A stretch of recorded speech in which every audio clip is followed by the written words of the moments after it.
Genesis chapter 42. Joseph's brothers go to Egypt. 1. When Jacob learned that there was grain in Egypt, he said to his sons, "Why do you just keep looking at each other?" 2. He continued, "I have heard that there is grain in Egypt. Go down there and buy some for us, so that we may live and not die." 3. Then 10 of Joseph's brothers went down to buy grain from Egypt. 4. But Jacob did not send Benjamin, Joseph's brother, with the others, because he was afraid that harm might come to him. 5. So Israel's sons were among those who went to buy grain, for there was famine in the land of Canaan also. 6. Now Joseph was the governor of the land, the person who sold grain to all its people. So when Joseph's brothers arrived, they bowed down to him with their faces to the ground. 7. As soon as Joseph saw his brothers, he recognized them, but he pretended to be a stranger and spoke harshly to them. "Where do you come from?" he asked. "From the land of Canaan," they replied.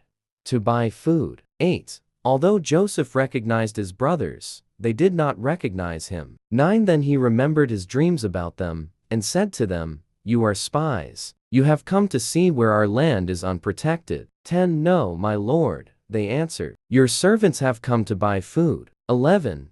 "We are all the sons of one man. Your servants are honest men, not spies." 12. "No," he said to them, "you have come to see where our land is unprotected." 13. But they replied, "Your servants were 12 brothers, the sons of one man, who lives in the land of Canaan. The youngest is now with our father, and one is no more." 14. Joseph said to them, "It is just as I told you, you are spies." 15. "And this is how you will be tested. As surely as Pharaoh lives, you will not leave this place unless your youngest brother comes here." 16.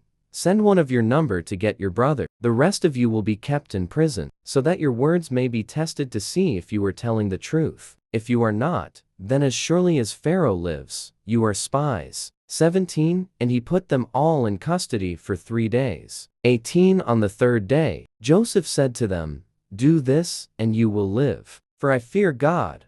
19. "If you are honest men, let one of your brothers stay here in prison, while the rest of you go and take grain back for your starving households." 20. "But you must bring your youngest brother to me, so that your words may be verified and that you may not die." This they proceeded to do. 21. They said to one another, "Surely we are being punished because of our brother. We saw how distressed he was when he pleaded with us for his life, but we would not listen. That's why this distress has come on us." 22. Reuben replied, "Didn't I tell you not to sin against the boy? But you wouldn't listen. Now we must give an accounting for his blood." 23.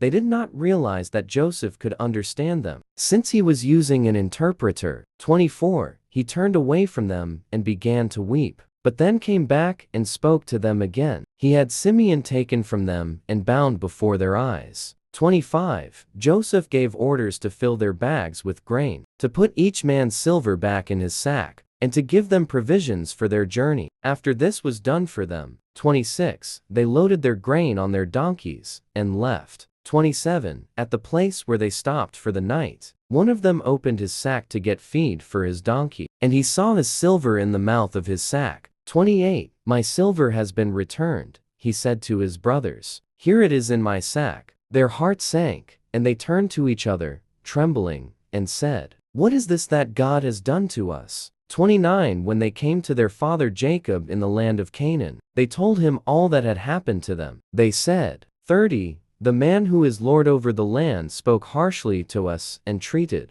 us as though we were spying on the land." 31. "But we said to him, 'We are honest men. We are not spies.' 32.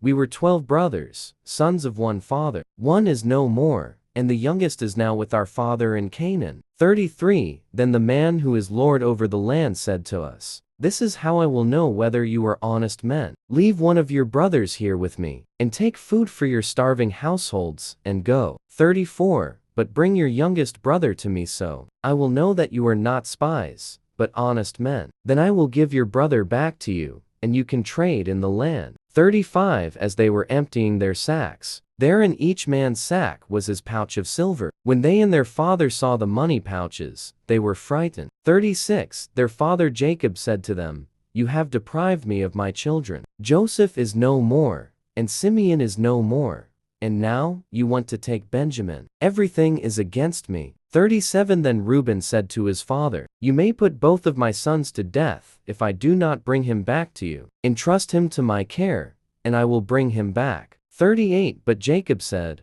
My son will not go down there with you. His brother is dead, and he is the only one left. If harm comes to him on the journey you are taking, you will bring my gray head down to the grave in sorrow.